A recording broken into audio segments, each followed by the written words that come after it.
Hello. I thought we'd start today with a few announcements. I'm going to be having 400 appearances over the next few days. We'll be going through Hapapsquat, Ontario, and Rune, Iowa, ending the tour in Washington, D.C. So, if you go to the website, jordanbpeterson.com, you'll be able to see those tour dates. And if you're in the city, please come on down. We'd love to talk to you. Okay. So, guess we'll just get into some questions this morning. Okay. Dear Dr. Peterson, why am I circumcised?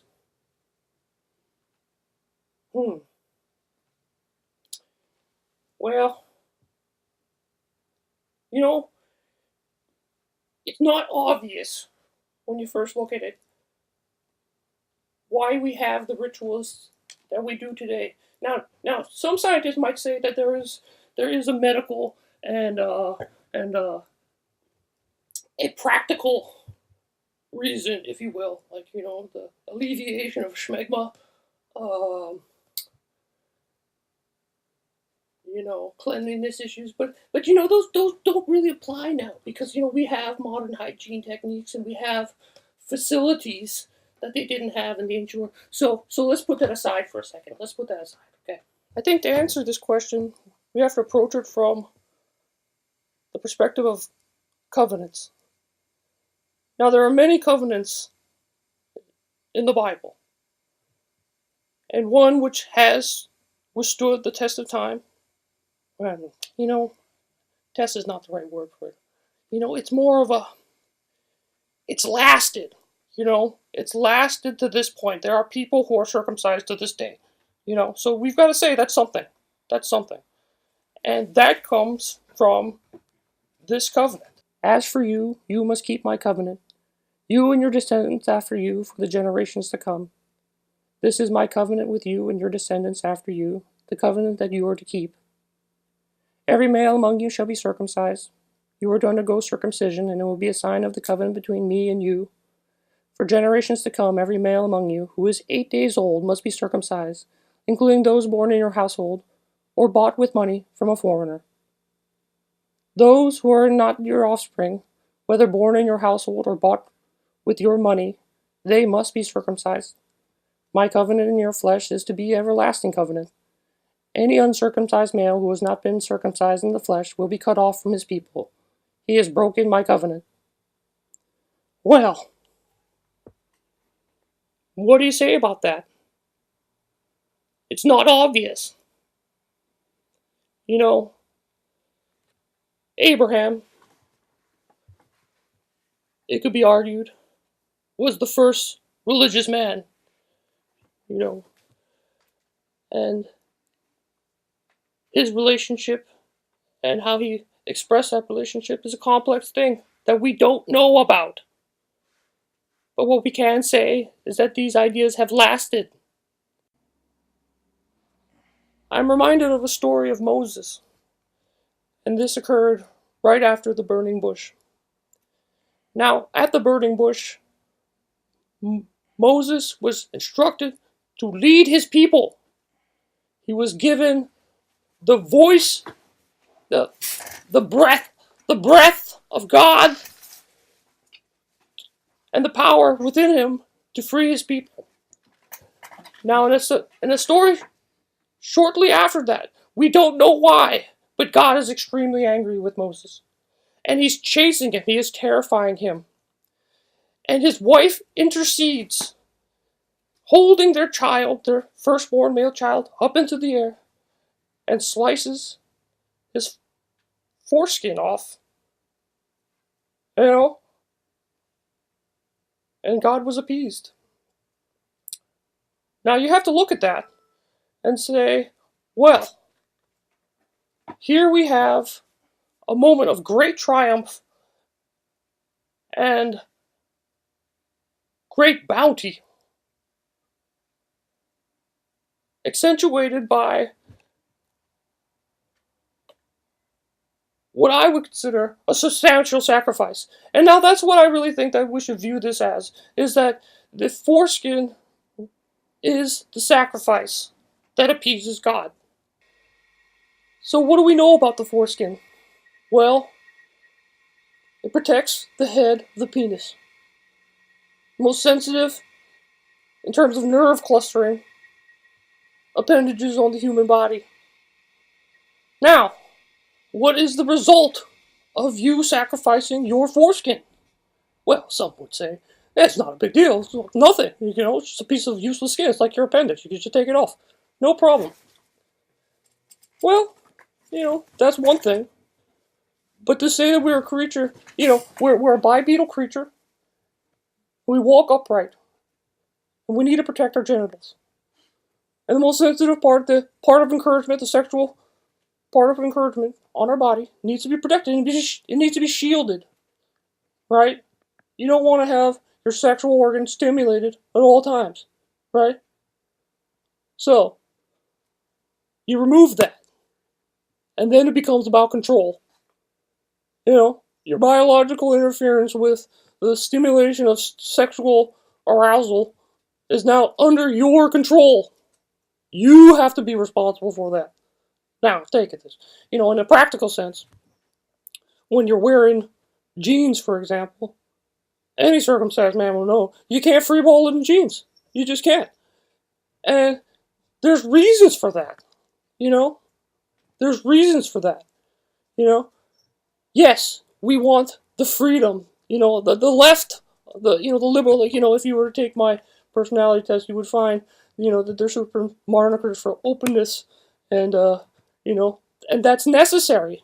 And and we would all love to freeball it in the world, but there's consequences. There's a zipper. There's a zipper, and people gotta acknowledge that. You're freeballing in jeans, and your exposed, circumcised penis is scraping up against the thing. You can't just act like the zipper's not there. It's there.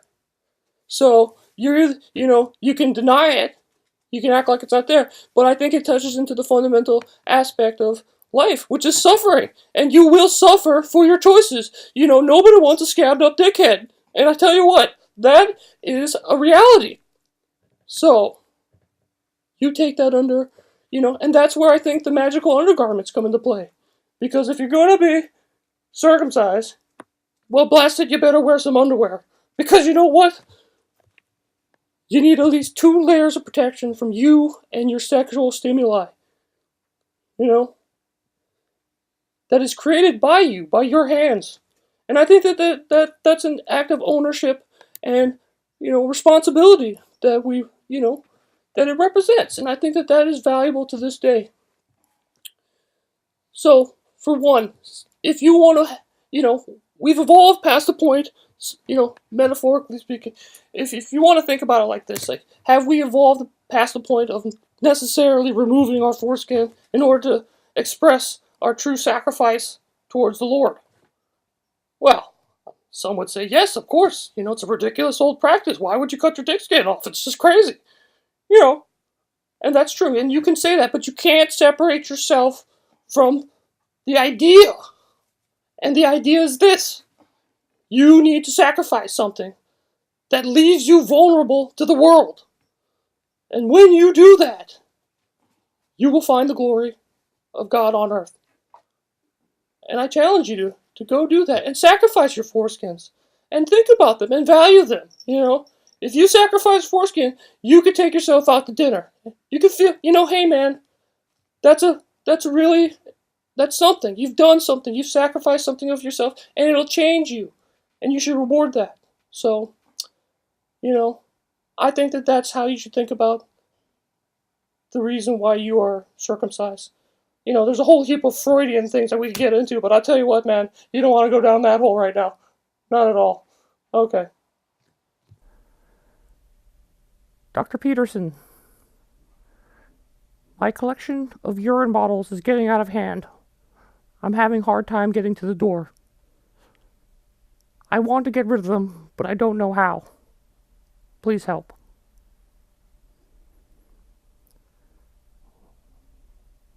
Well, first of all, what the heck, man? You know?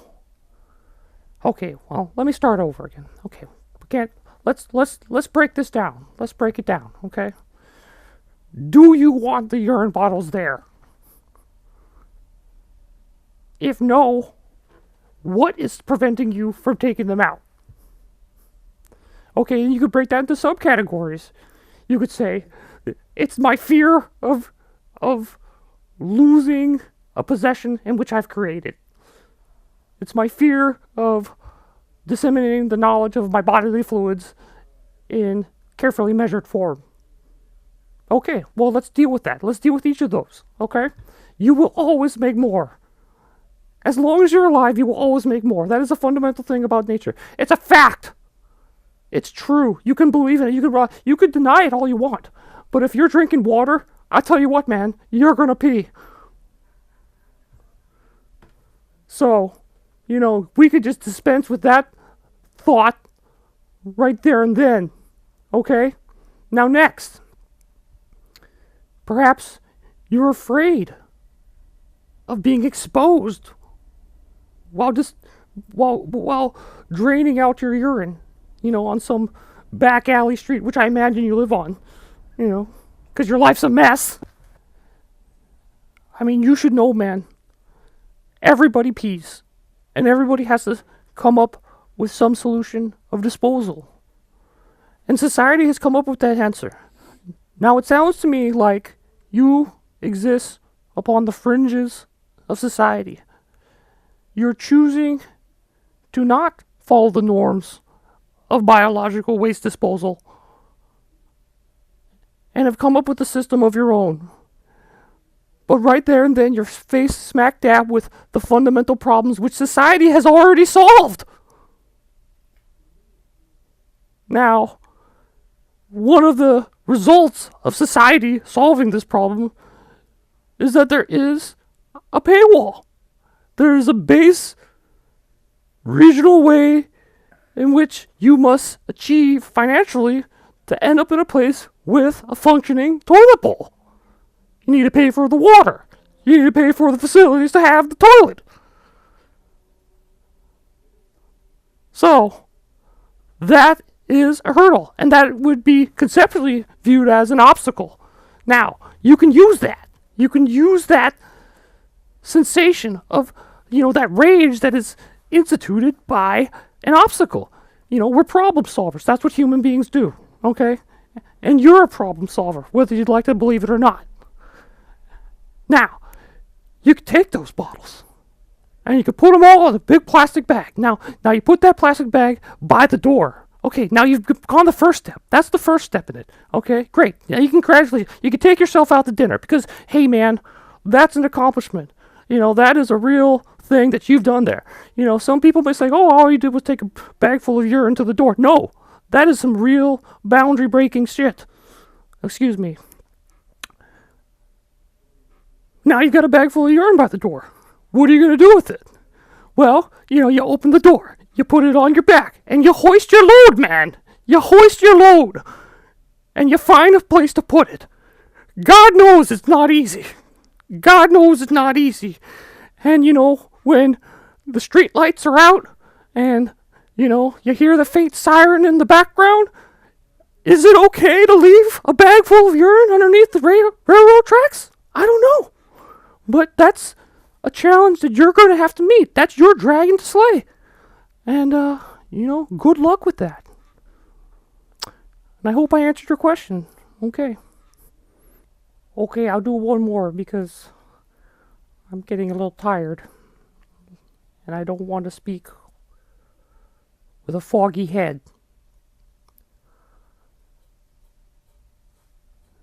Dr. Peterson, what are your views on polyamorous relationships with your cat? I have always been a one-cat person, but now I find myself enthralled in a whole herd of cats that relies on me for sustenance and love. What is your advice on this situation? First of all, I think we have to approach it from the point of view of free will. Now, free will has been debated since forever. Since consciousness could be, some would say that perhaps the question of free will lies at the very heart of consciousness in itself. And human beings have evolved for a long time to even ask that question. Now the cat, if you look at its brain, is structured differently than a human brain. They lack almost all top cognitive function. They work predominantly on the hypothalamus. Their eyeballs take up 3/4 of their neural pathways. What's interesting is Renault did an experiment on cats, and what he found is if you put an eye patch on a cat, that the opposing eye would develop such a strong optical connection with the cortex that even if you were to remove the patch on the covered eye, it would never gain sight in that eye again. It would shrivel up and fall out of the cat's head. You can do that to a cat. But from that we find that cats lack free will. And therefore, any sort of polyamorous feline relationship that you should decide to embark on should recognize the power imbalance inherent in that relationship. You assume godlike powers over this herd of cats. And how you decide to reign, so it should be, on this mob of feline, I would say, avatars, projections inside your deeper subconscious. I would recommend a book by, or a short story, as it were, by George R.R. Martin called The Sand Kings, to reference what I think I think he's fundamentally incorrect, but I think that he makes a strong point towards what I'm alluding to here, and I hope that that answered your question. Well, thank you, and again, I will be on tour for the next 177 weeks. Hoping to interact with you who make this all possible. Thank you.